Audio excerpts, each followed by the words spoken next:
Today we are beginning a new series called Difference Maker. Difference Maker, and we are going to spotlight one of the difference makers in the scripture, a guy by the name of Nehemiah. It was 2021. The Nielsen Group did a study and found out that the average American spent 7 hours and 4 minutes every day doing this. Can you guess what it is?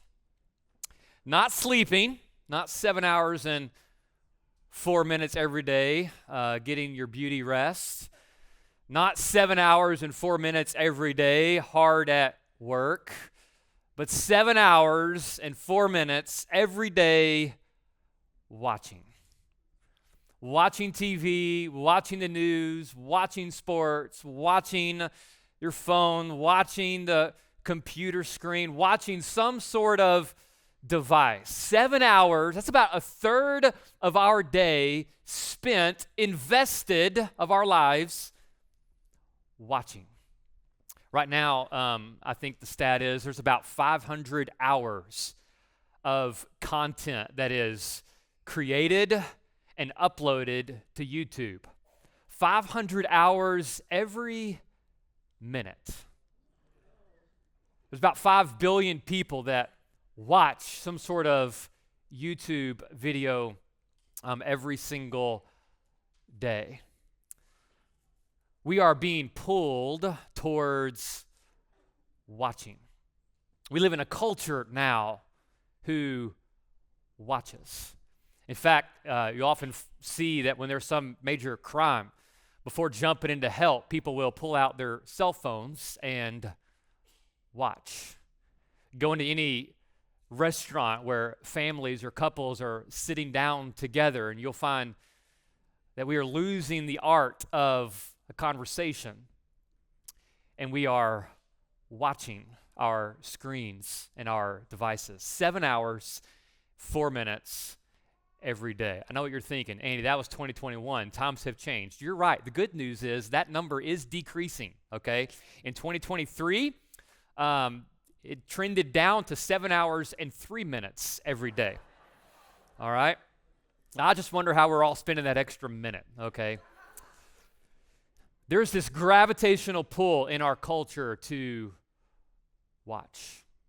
We're going to spend the next 4 weeks kind of kicking off the year, the month of January, the year of 2025, talking about what it means to be a difference maker. And I want to start with this really important thought. It's simple, yet it's profound, and it really makes all the difference when it comes to being a difference maker. And that thought is this: you were not made to watch.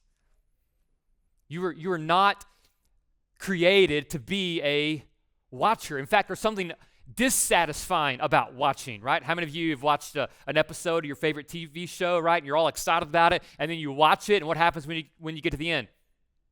I want to watch another, right? Because we are unsatisfied, right? It didn't meet a need in our life. You watch a sports event, and listen, I'm a sports guy, right? I love watching sports. But when I watch a sports game, when it's over, I'm immediately thinking, when's the next one, right? What's next on the schedule? And at the end of the season, there's a part of us that grieves, right? It's like, I can't watch for another, 6 months, 9 months, whatever it is. We are in this gravitational pull towards watching. But listen, we were not made to watch. We were designed to be a difference maker. In fact, you go all the way back to Genesis chapter 2, God's design, God's purpose for humanity is not to watch, but to watch over. God creates Adam and Eve and plants them in the garden and says, work it, watch over it. This means we are to cultivate it. We are to cause it to thrive. We are to take what is and make it what it should be. Can I say that again? We are to take what is. Someone say is. And make it what should be. Say should be. We were made to be difference makers. Now, there's all kinds of difference makers throughout the Bible. For this series, we're going to get a PhD, okay, in Nehemiah. Right, we're going to major on his life. Just some context before we read. Nehemiah takes place around 140 years after the Babylonian captivity, which happened in 586 BC. The Babylonians come in, they destroy Jerusalem, they exile a lot of the people out of Jerusalem. You got people like Daniel and Shadrach and Meshach and Abednego, and so they all have to leave. The walls are destroyed, the temple is destroyed, and Jerusalem is left in ruins. For 70 years, it lay desolate. After 70 years, the Jews got permission to go back and to reestablish their city. Now, this wasn't just any city. Okay, this was the city of David. This was the city of God. This is the city that when you read about in Revelation has a pretty important place in our eternity, okay? This is the city of Jerusalem. So after 70 years, they're granted permission to go back and reestablish, rebuild, work it, watch over it, make a difference. And for 70 years, they didn't really do much. Very few people went back. I mean, after you're gone for 70 years, I'm too old, my back hurts. I can't pick up and go back to that city I once was. You have a new generation that grows up wondering, hey, I've never lived in Jerusalem. My life is here now. My home is here now. My family is here now. My job is here now. And so very few people actually went back to Jerusalem. So after about 140 years pass, Nehemiah begins this journey of difference making. Look at verse 1. The word of Nehemiah, son of Hakaliah, during the month of Kislev. Now, Kislev, in case you're wondering, would be about mid-November to mid-December. Different calendar, but just think Thanksgiving, okay? We'll come back to that later. Around the time of Thanksgiving, in the 20th year, when I was in the fortress city of Susa, Hanani, one of my brothers, arrived with men from Judah, and I questioned them about Jerusalem and the Jewish remnant that had survived the exile. They said to me, the remnant in the province who survived the exile are in great trouble and disgrace. Jerusalem's wall has been broken down, and its gates have been burned. When I heard these words, I sat down and wept. I mourned for a number of days, fasting and praying before the God of the heavens. We're going to pause right there. There is something a difference maker possesses that a watcher does not. In fact, if you were to ask a watcher, hey, what would you need to have? What would you need to possess in order to become a difference maker? What would you need to be a difference maker like Moses or David or Esther or the Apostle Paul? What would you need to be a difference maker like Martin Luther King Jr. or Billy Graham or William Carey or Corrie ten Boom? What is it that you as a watcher would need to possess in order to get up off the couch, stop watching, get in the game, and be a difference maker? I think watchers would say something like this. I need a talent. I need some sort of special skill, some sort of ability, some sort of superpower. And if I had that ability or that superpower, then I could contribute and I could make a difference. Perhaps a watcher would say, I need some expertise. I need 10,000 hours studying a problem or studying a situation or studying an idea. And once I become an expert in that field, then I could become a difference maker. A watcher might say, thirdly, I would need some resources. I need the resource of time. I need a lot of time. I need manpower. I need a team of people. I need financial backing. I need a lot of resources if I'm going to make a difference. See, I think those are the things that a watcher would say are needed in order to make a difference. And listen, those are the things that the enemy wants us to believe because they keep us on the sideline. They keep us watching. But as we look at Nehemiah, notice what we don't see. We don't see in these 4 verses special ability or special gifting. We don't see unlimited resources that he possesses. And we don't see expertise. We're introduced to a guy who is the son of Hakaliah. Now, you all know Hakaliah, right? I mean, just great story. I mean, he's the son of Hakaliah. Like, wow. We have no idea who Hakaliah is. If anyone's there's a lot of pregnant people in the room, okay? Can I just recommend the name Hakaliah?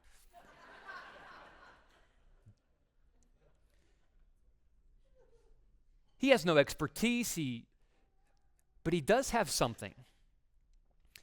He does have something that is unique. We see that later on, Nehemiah is a cupbearer. Listen, I don't think you got to go to PhD school to become a cupbearer. Think about it. How little value does your life have to have for the king to say, you know what? I want you to take a drink before I do. And if you die, then I'm not going to take a drink. Like, if you think your job is bad, it could be worse, okay? Just think about Nehemiah for a second. Like, make it real. The Bible's real. This is a true story. Nehemiah left the home every day and said, bye, family. See you, spouse. See you later. Maybe. I don't know. I may. The king's thirsty. Got to go drink some wine for him. I mean, he's just a normal, average guy. But he possesses something that makes him a difference maker. You know what he possesses? Nehemiah possesses conviction. Conviction. Listen, church family, if you want to be a difference maker, it starts with conviction. It starts with conviction. Now, here's what we think. We think it starts with action. We think it starts with making a difference. Look, that's where it ends. That's the finish line. The starting line is conviction.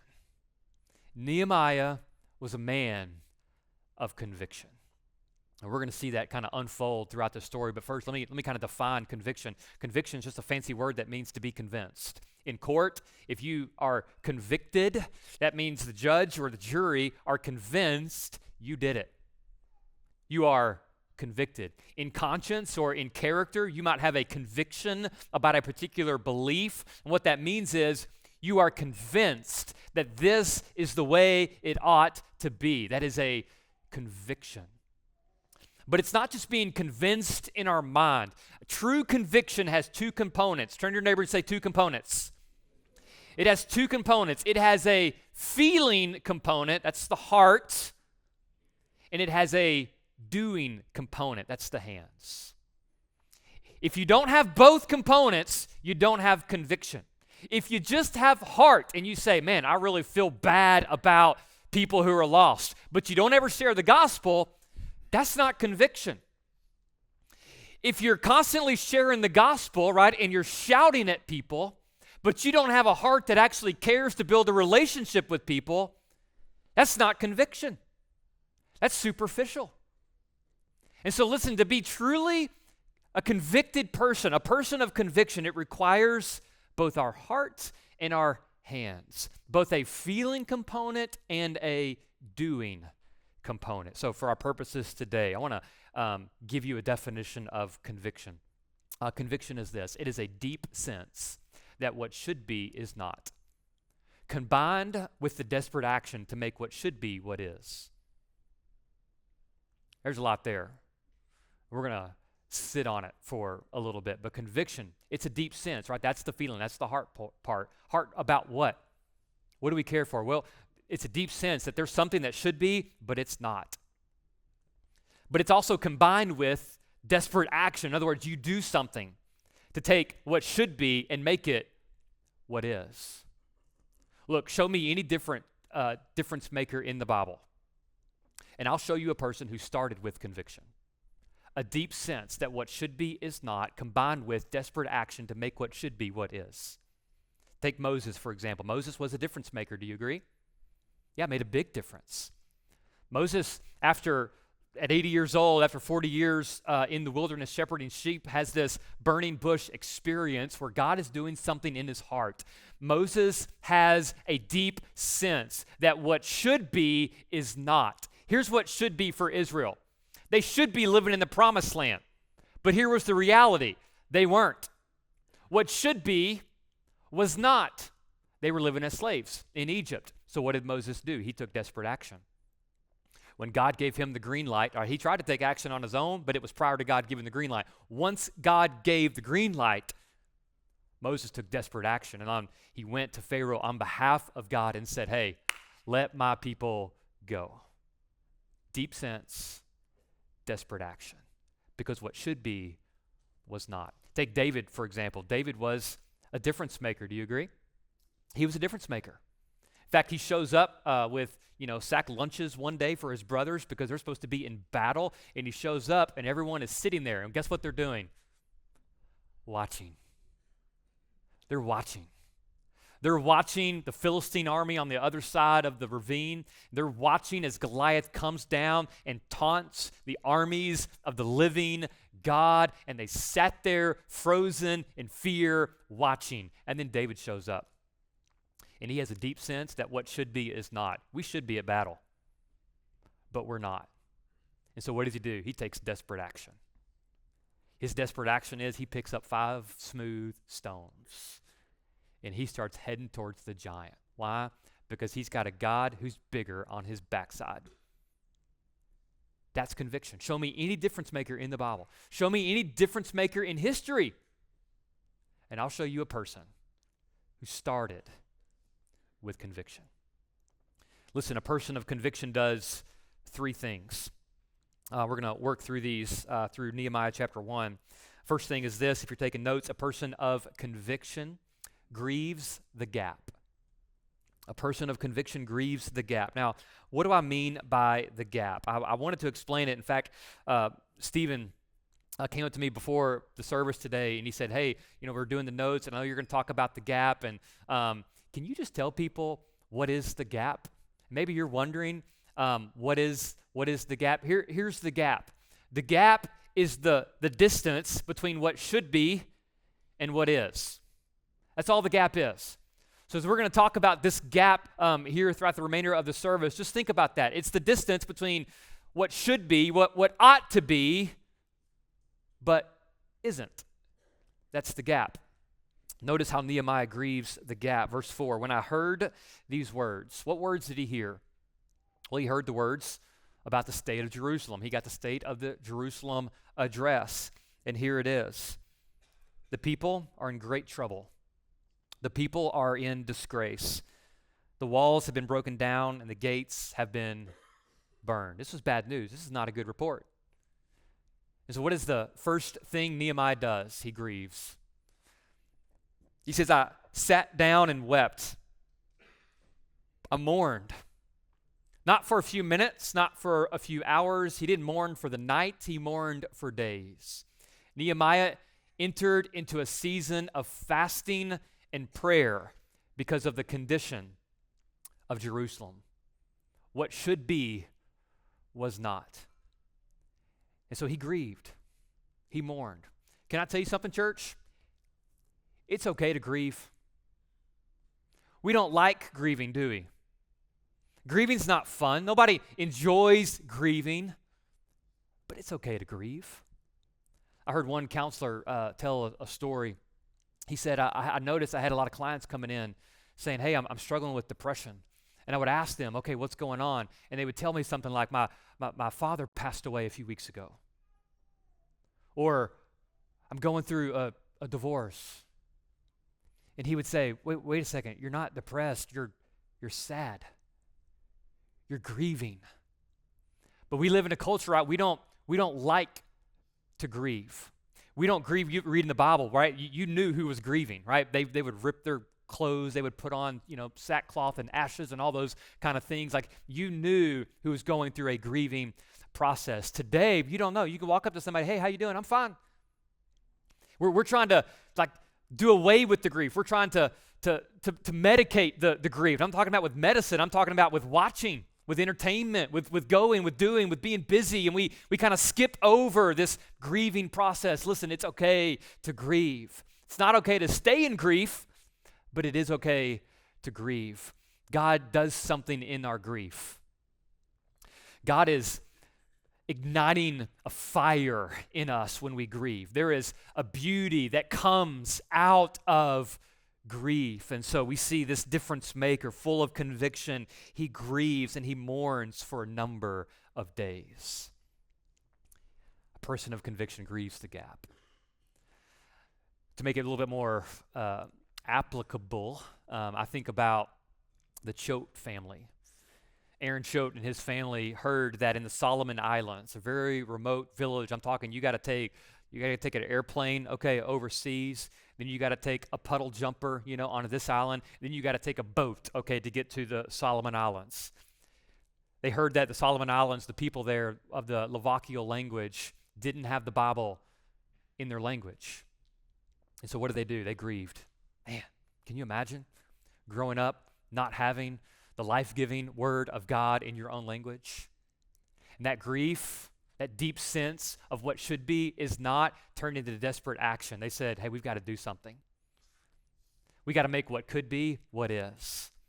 And so for years, they've been learning this Slovakian language. And then for years, they've been translating book by book and chapter by chapter and verse by verse into the language so that these people can have access to the gospel message, the hope of Jesus Christ. It's the same thing for Josh and Sarah Ball. Josh and Sarah Ball were on a trip to Portugal. They were in Lisbon, and they began to recognize that we don't see any Christian churches. We see a lot of historic 400 and 500-year-old church buildings and cathedrals that are empty and desolate, but we don't see any Christian churches, and it caused them to grieve. And they grieved, and they grieved, and they prayed, and then that deep sense of what should be is not turned into desperate action to make what should be what is. And today, they're living in Lisbon, they're learning the language, they're sharing the gospel, and they're planting churches. Now, you might be thinking, okay, it's one of those weeks. He's going to ask me to move to China here in a second. I'm not doing it. Not asking you to do that, okay? Let me give you some more local examples. The Kiltz family, Aaron Kiltz, 15 or so years ago, as her daughter with special needs was graduating high school, recognized what should be is not. And she says, her story, I love it. She said, I was a mom on a mission. She grieved. Why isn't there a place for adults with special needs to work and contribute and have community with others? And today, because of desperate action, there's a beautiful ministry of Brookwood in Georgetown. There's another man in our church who got connected with an organization that grieves over women who are caught in sex trafficking. As a pilot, he decided to volunteer his time that when someone is brought out of a sex traffic situation and they need to get to a safe house, and often in another state, he volunteers his time to fly that women and that team to that state so that she can get to that safe house. But it didn't start with action. It started with the recognition that what is not what should be. And that grief, that deep sense, eventually became, through the green light of God, in God's timing, don't rush it, but through the green light of God, turned into making a difference. I say that to say you don't have to move to Portugal. You don't have to go to the Solomon Islands, unless that's what you're grieving, okay? Then have the boldness of faith and trust in God, because it's still worth it. But maybe there's things in our own territory. There's things in our own city. There's things in our own neighborhood. Listen, there's things in our own family. There's gaps to grieve. A person of conviction grieves the gap. Number 2, a person of conviction owns the gap. Let's keep reading in verse 5. We jump into Nehemiah's prayer. He says, Lord, the God of heavens, the great and awe-inspiring God who keeps his gracious covenant with those who love him and keep his commands. I love how Nehemiah opens his prayer. It's a great way to open the prayer. If you're ever wondering how to pray, just start with this. God, you're awesome. You're good. You're amazing. You're faithful. You're great. It's important to note his greatness. Nehemiah is specifically articulating the goodness of God in that he keeps his gracious covenant. In other words, God keeps his promise. God makes a promise. Look, he keeps his promise. And so Nehemiah is opening in a state of worship. God, you keep your promise. What's the promise of his covenant? Well, I think he's referring to the Mosaic covenant. In Exodus, when Moses is leading the people to the promised land, he doesn't get to go in, but he leaves them with this, what we call the Mosaic covenant, a promise from God. It's conditional. And that particular covenant is this, specifically to Israel. If you obey me and keep my commands, you'll flourish in the promised land. You'll thrive. If you don't keep my commands, guess what? You won't prosper in the promised land. Pretty simple covenant, right? Pretty simple promise. And Nehemiah is now recognizing that God keeps his promises. Why? Because they were not flourishing in the promised land. He goes on to say, let your eyes be open and your ears be attentive to hear your servant's prayer that I now pray to you day and night for your servants, the Israelites.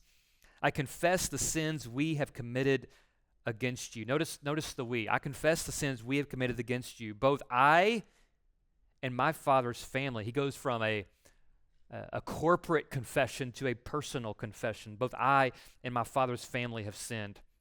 We've acted corruptly toward you and have not kept the commands, statutes, and ordinances that you gave your servant Moses.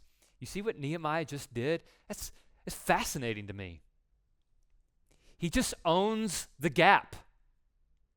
He just owned it. He says, look, God, you're incredible. You're amazing. You made a promise to your people that if they obey you, they'll flourish in the promised land. If they don't obey you, they won't flourish in the promised land. And the reality of this situation was they were not flourishing in the promised land, which can only mean one thing. It's the government's fault. They're just total victims here. Right? It's just a bad day, a bad year, a bad 140 years. I mean, what could they do? No, he doesn't play the victim card. Remember, I love what Adam did. When God confronts him and say, Adam, did you eat from the fruit? No, it's the woman you gave me. It's not only her fault. God, if you think about it, logical, right? It's your fault too. I'm just a victim here. She made me eat it. Oh, we were so prone to play the victim card. We're so prone to say I'm a product of my government or my circumstances or my childhood or the way I was raised. And Nehemiah, who, by the way, had probably never been to Jerusalem, wrestled with that for a minute. He had probably never even been there, is owning it through a time of confession. I confess the sins we've committed against you. Both I and my father's family have sinned. Here's what Nehemiah's doing. He's saying, look, God, I get it.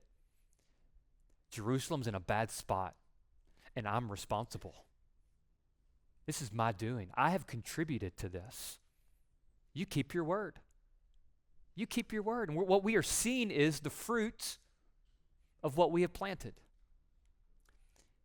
And so he takes ownership. Hey, what would it look like for us as we grieve the gap? What if we took ownership of the gap?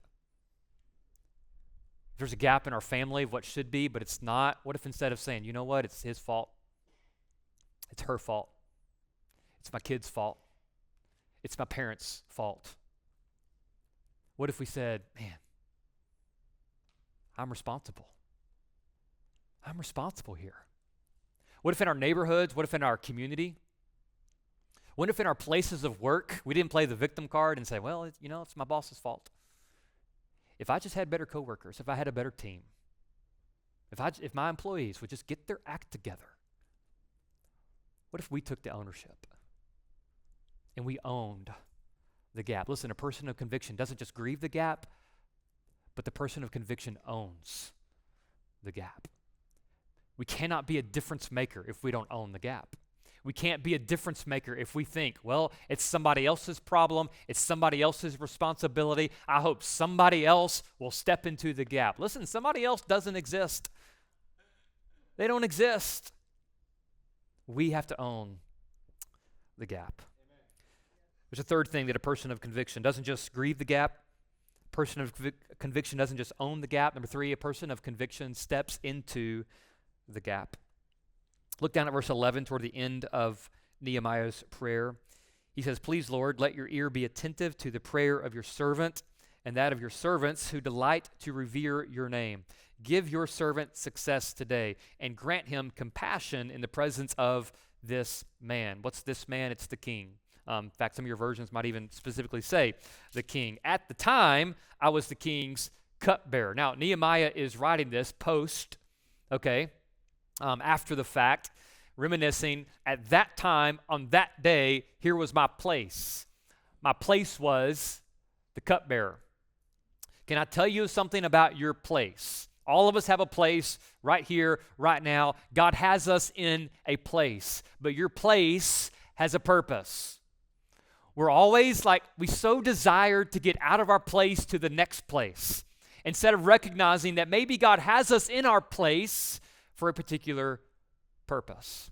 Our purpose always or often flows out of our place, and it flows out of our passion. And so Nehemiah is owning his place. At that time, I was the king's cupbearer. During the month of Nisan, all right, Nisan is late spring. When did Nehemiah get the report of the state of Jerusalem? The month of Kislev, right? Thanksgiving. Now it's late spring. Close to 6 months have passed, and Nehemiah, the difference maker, has taken no action. But he's taken some pretty great leaps forward because this grieving process is doing something in him as he's mourning and grieving and praying and seeking God, waiting on the green light. Notice Nehemiah didn't hear about Jerusalem and then just pack up his donkey and head off and get to work. No, he is waiting for God's perfect timing. 6 months have passed during the month of Nisan, the 20th year of King Artaxerxes, when wine was set before him. I took the wine and gave it to the king. I had never been sad in his presence, so the king said to me, "Why are you sad when you aren't sick? This is nothing but sadness of heart." Here's the thing about Artaxerxes. You really got to trust Nehemiah, don't you? I mean, he's handing you the cup anytime you're thirsty, Nehemiah's got to go first. You really got to trust this guy.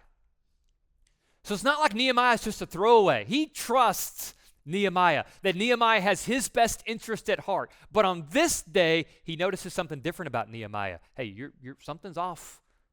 I can see it on your countenance, this grieving, like you are sad. And this isn't a sadness of sickness. This is a sadness of heart. A pagan king recognizes there's something going on in the heart of Nehemiah. I was overwhelmed with fear and replied to the king, "May the king live forever. Why should I not be sad when the city where my ancestors are buried lies in ruins and its gates have been destroyed by fire?" Again, I don't think Nehemiah's ever been to Jerusalem.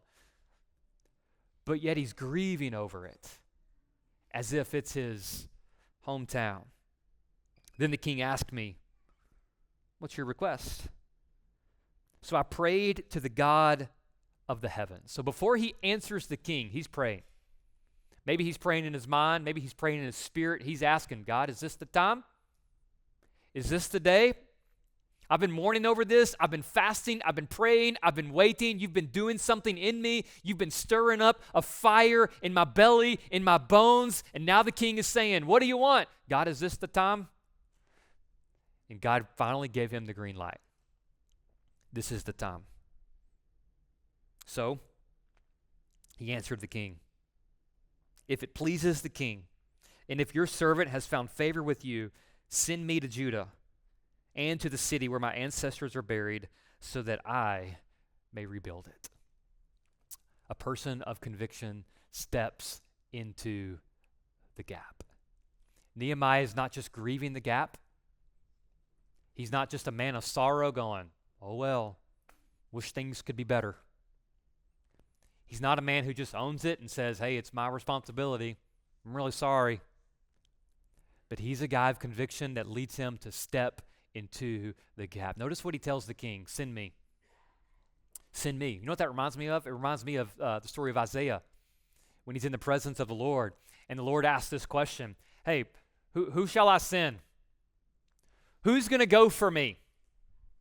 Who's going to step up and step out? Who's going to be my mouthpiece? Who's going to be my hands? Who's going to be my feet? And Isaiah's immediate reply was, here I am, Lord. Send me. Isn't that a great response to God? It's kind of the only response to God, really. Here I am, Lord, send me. Not, hey, there they are, send them. You know, I know someone with great talent who'd be perfect for this. You know, there's this expert I was reading. I think they should.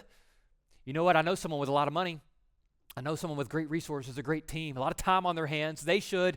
No. Once you grieve and once you own, you can't help but raise your hand and say, here I am, send me. I love what Nehemiah's doing here. Don't gloss over it. He says, send me to that city in Judah so that I may rebuild it. Okay, spoiler alert. In a few weeks, we're going to see that Nehemiah did not build this wall by himself. He's not a lone ranger. Being a difference maker means we need others. We need community to come alongside us in making a difference. But that's in a few weeks, okay? I just want you to know that. But right here, right now, you know what's on Nehemiah's mind? I'm going to do it. Who's going to stop me? You can just imagine him like with his little donkey, okay? I don't know. Maybe he's got a Mustang, okay? The horse, okay, not the vehicle.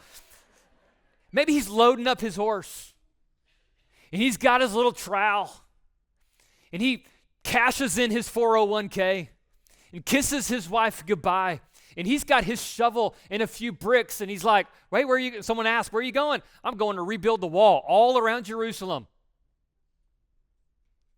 It's his mindset. I will rebuild it. That's the mindset of a difference maker. I'm not going to, once God gives the green light, that's so key here. Once God gives the green light, it says, I'm going to do it. I'm going to rebuild the wall. I'm going to fix Texas. I'm going to fix D.C. I'm going to solve it. I'm going to solve homelessness in our city. It's my responsibility. I'm going to do it. I'm going to help every struggling marriage in my neighborhood. I'm going to encourage every single person in my place of work. There's not a single person in my place of work who's going to feel lonely and isolated. I'm going to make sure every child in Africa has food to eat. I'm going to do it. That's the mindset of a difference maker. Hey, it's a new year. It's a new you. Hey, what if instead of our prayer being, God, what do I need to do? What if our prayer was, God, what do I need to grieve? What do I need to grieve? What is it that should be and currently is not? God, give me a heart to grieve. Listen, he'll do it. You'll wake up days from now, weeks from now, months from now, and you'll just be grieving over the thought that a child is pulled from their home and entering into foster care. You'll grieve over the reality that 70% of men are struggling with pornography, and you've got to do something about it. What do you need to grieve? Here's the beauty of all this. We can walk out of here and we can get pumped up and charged and go, I'm going to be a difference maker. I'm going to world-changing, generational shaking difference maker. Can I tell you something? We can't do it without Jesus. You can't do it on your own. God's not just after our works. He's not just after our doing. He's after our heart. If we're going to be true difference makers for his kingdom, the way we were designed, we've got to give him our heart. Every bit of it. That's what he desires. In fact, the Word of God says, for God so loved the world that he gave his only begotten Son, that whosoever would believe in him would not perish, but have everlasting life. God grieves sin. It's not what should be, but it is what is. God grieves our sin. It pains him. He aches. And instead of saying, hey, you're in this, you made your bed, sleep in it. God said, I will step into the gap. And God sent his own son, Jesus Christ, born of a virgin, which is why we celebrate Christmas. Ultimately living a life and dying on a cross, which is why we celebrate Easter. Let me tell you something, Christmas and Easter, they are two foundational holidays for the Christian church. And so we celebrate big. That he came, but he came to die for you. With every head bowed, with every eye closed, I just want to invite you. I know in a room this large, people watching online, there is someone who does not know Jesus as their personal Savior. Hey, what is keeping you from trusting him today? What is stopping you from asking him to forgive you of your sin? To make him the Lord of your life. And to begin this new journey of walking with him that's based solely upon his grace. It's not our works. Our works always come up short, but it is the righteous work of Jesus. And through our faith in Jesus, the Word of God says that he takes the righteousness of Christ and he imparts that to us. And he takes our sin and he imparts that to Jesus. And there is somehow, in some way, this amazing transfer that takes place so that we can be restored into right relationship with our God. Would you give your life to him? Right now. You don't have to wait. No secret prayer, no secret sauce. Just you trusting in Jesus. That's the ultimate difference maker in our lives. God, move in us, move in me. God, show us what you would have us to grieve. God, where's the gap between what should be and what is? Instead of starting with action, instead of starting with our plans and asking you to come and bless our plans, God, would we just start with grieving over what is? God, would you ignite a fire in us, in our families, in dads, in men,